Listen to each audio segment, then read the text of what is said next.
اعوذ باللہ من الشیطان الرجیم، بسم اللہ الرحمن الرحیم۔ السلام علیکم ورحمۃ اللہ وبرکاتہ۔ ناظرین، آج ہم بات کریں گے حضرت شیخ شرف الدین بولی قلندر رحمۃ اللہ علیہ کے بارے میں۔ حضرت شیخ شرف الدین بولی قلندر رحمۃ اللہ علیہ جذب و صاحب کرامت تھے، اولیاء نامدار میں سے ہے۔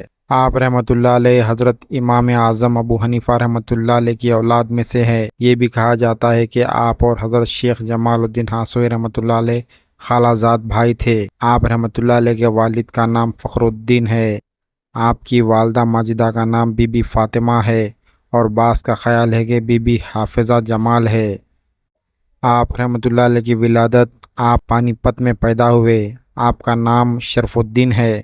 بولی قلندر کہلانے کی وجہ حضرت علی کریم اللہ وجہ نے جب آپ کو دریا سے باہر نکالا، آپ اسی وقت سے مستلست ہو گئے اور اسی دن سے شرف الدین بولی قلندر کہلانے لگے۔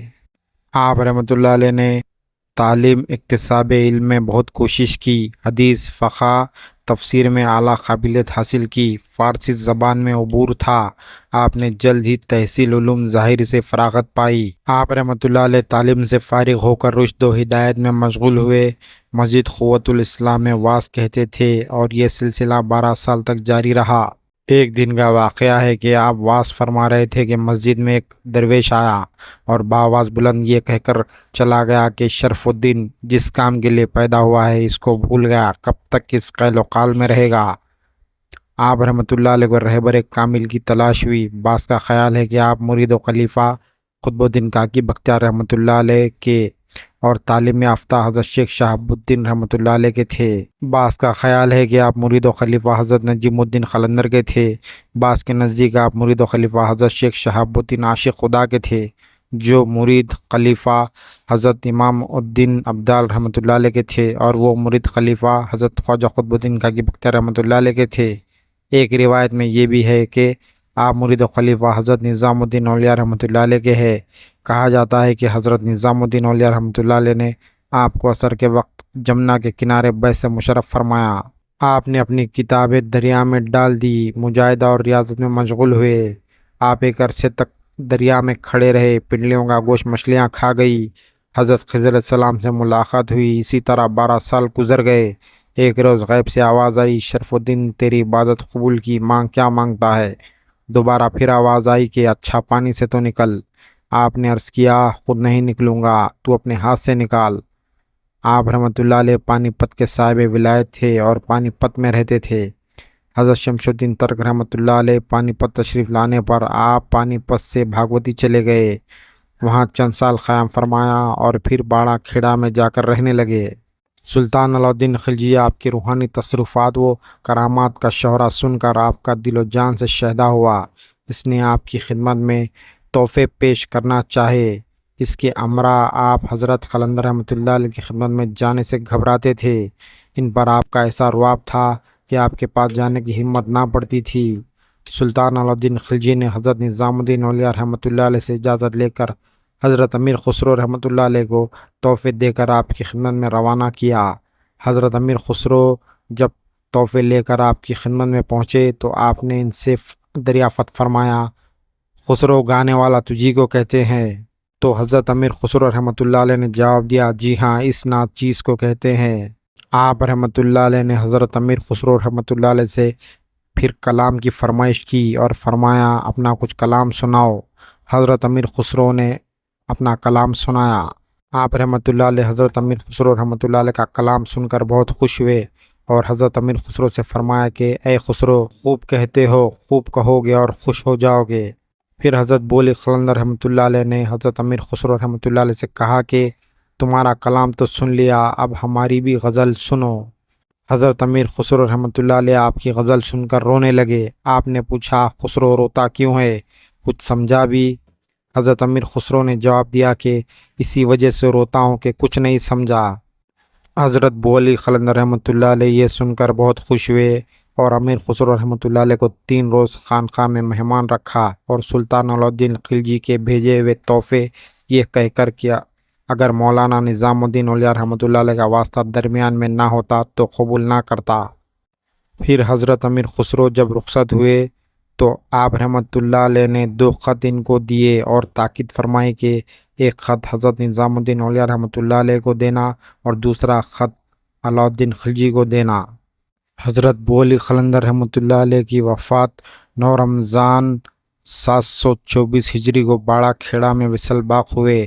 مزار پور انوار پانی پت میں فیض و برکات کا سر چشمہ ہے۔ آپ رحمۃ اللہ علیہ کے مریدین مبارک خان، اختیار الدین اور شیخ احمد ہے۔ آپ رحمۃ اللہ علیہ کی سیرت پاک، آپ نے 30 سال تک سخت سے سخت مجاہدے کیے، ہر وقت عبادت الہی میں مشغول و مستغرق رہتے تھے۔ آپ پر جذبہ الہی اس درجہ غالب تھا کہ آپ کو اپنی خبر تک نہ تھی۔ آپ کو علوم ظاہری و باطنی میں کمال حاصل تھا۔ آپ کو مجذوب اولیاء کی صفت میں نمایاں درجہ حاصل ہے۔ قلندرانہ روش اور مجذوب ہونے کے باوجود آپ رحمۃ اللہ علیہ شریعت کا بہت احترام کرتے تھے۔ ایک مرتبہ ایسا ہوا کہ آپ کی مونچھوں کے بال بڑھ گئے۔ کسی کی ہمت نہ تھی کہ آپ سے کہتا کہ مونچھوں کے بال کٹوا دے۔ آخرکار مولانا ضیاء الدین سنائی سے نہ رہا گیا۔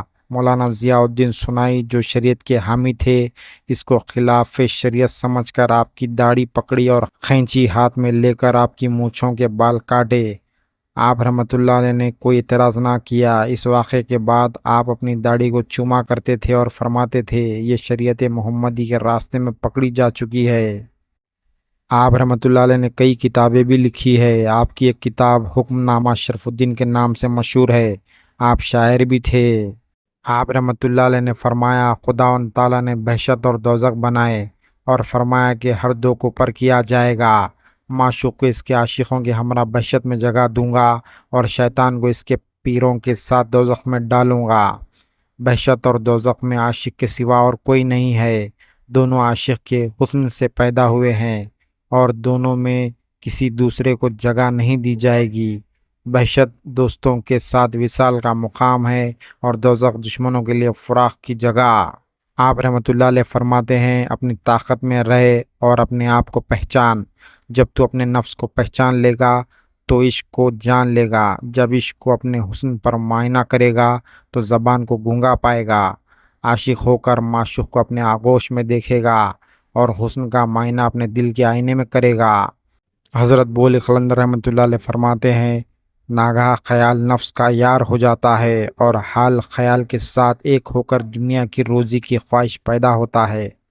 خیال نفس کو دنیا کی آرائش دکھاتا ہے اور اس کے اشتیاق میں اس کو سرگردہ کرتا ہے اور معشوق کے دروازے پر پھر آتا ہے، ہر دروازے پر ذلیل کرتا ہے اور شوق و آرائش و آسائش میں اس کو اس ذلت کی خبر نہیں ہوتی اور باز نہیں آتا اور یہ نہیں سوچتا کہ اس نے کسی کے ساتھ وفا نہیں کی اور وفا نہ کرے گی۔ نہ اس کی موت کی فکر ہوتی ہے کہ وہ اچانک آنے والی ہے اور اس کو نہ چھوڑے گی۔ آپ رحمۃ اللہ علیہ فرماتے ہیں، معشوق بھی تمہاری ہی شکل و صورت میں پیدا کیا گیا ہے اور تمہارے درمیان بھیجا گیا ہے تاکہ تمہیں صحیح راستے کی طرف بلائے۔ جب عنایت الہی تیرے شامل حال ہو اور تجھے جذبہ عطا کیا جائے اور تجھ کو تیری توئی سے جدا کر دے، اس وقت تمہارے اندر عشق داخل ہوتا ہے اور تمہیں جلوہ حسن دکھاتا ہے۔ حضرت بو علی قلندر رحمۃ اللہ علیہ کی کرامت۔ حضرت شیخ شمس الدین ترک پانی پتی رحمۃ اللہ علیہ کلیر سے آ کر پانی پت میں مقیم ہوئے۔ ایک روز ان کا مرید کسی کام سے آپ رحمۃ اللہ علیہ کے مکان کے سامنے سے گزرا تو اس نے دیکھا کہ حضرت بو علی قلندر رحمۃ اللہ علیہ شیر کی صورت میں بیٹھے ہیں۔ اس شخص نے اس بات کا ذکر حضرت شمس الدین ترک پانی پتی رحمۃ اللہ علیہ سے کیا۔ انہوں نے اس شخص کو حکم دیا کہ وہ حضرت بو علی قلندر رحمۃ اللہ علیہ کے مکان پر جائے اور ان کو ان کا سلام کہے، اور اگر پھر ان کو شیر کی شکل میں بیٹھا دیکھے تو یہ پیغام ان کو پہنچائے کہ شیر کی جگہ جنگل میں ہے۔ وہ شخص حکم بجا لایا۔ جب آپ کے پاس پہنچا تو آپ کو پھر شیر کی شکل میں بیٹھا پایا۔ اس نے حضرت شمس الدین ترک پانی پتی رحمۃ اللہ علیہ کا پیغام آپ کو سنایا۔ آپ وہاں سے شیر کی صورت میں اٹھے اور باگوٹے میں جا کر خیام فرمایا۔ باگوٹے شہر سے باہر ایک جگہ کا نام ہے۔